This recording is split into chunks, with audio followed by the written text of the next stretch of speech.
Mami ng Bagong TV! Let's go! Samahan niyo ka at saka huwag kayong maingay ha. Sarap lang. Nandito tayo ngayon sa Quezon City dahil dinaanan ko si Kuya. Maghahati kasi kami sa surprise kay Mami. And right now, nandito na tayo sa Hillside Center. So, ayun na.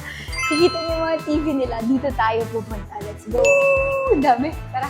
Hi, Ma'am! Hello po! Hello po. Ayun, bibilhan ko po kasi sa surprise namin si Mami. Naghahanap po sana kami around 50 inches. Ay, sakto ba meron po kami dito? High TV, 50 inches QLED, powered by WebOS. QLED. Meron din kami mga malalaki, katulad nito sa kabila. 85 inches po yan, madam. Napakatibay na to. Tempered glass yan. Ay, okay.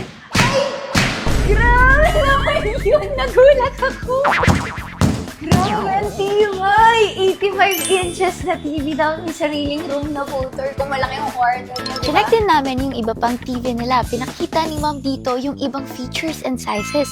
Meron din silang soundbar na may kasama ng dalawang mic. Grabe, masaya mag-video ka dito. Okay, Ma'am, I think okay po ako sa 50 inches. 50 inches. Sige po, dito na lang po tayo sa counter. Okay po. Excited na ako para kay Ma'am.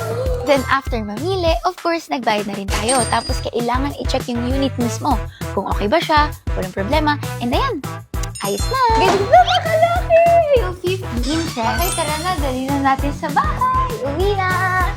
Eto naman, in-install na nila kuya. Nagpatulong tayo kasi masikip lang yung room. Sayang sa space, kaya wall mount na lang. Pero nai-imagine ko na matutuwa talaga si Mami dito.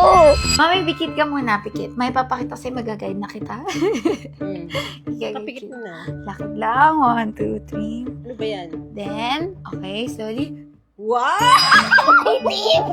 May TV na ako. Dito ka. Thank you, Ben! I love you, ate ko ni Kuya dyan. I love you too. Sinurprise. Pwede ka na mag-movie nights kapag gabi dyan. Hindi na ako manunod sa cellphone. Thank you! Thank you, kuya! Thank you, ate! Sobrang nakakatuwa at iba talaga sa feeling kapag nakakapag-give back ka sa mga taong mahal mo sa buhay. Alam mo na, para sa araw na to, God bless!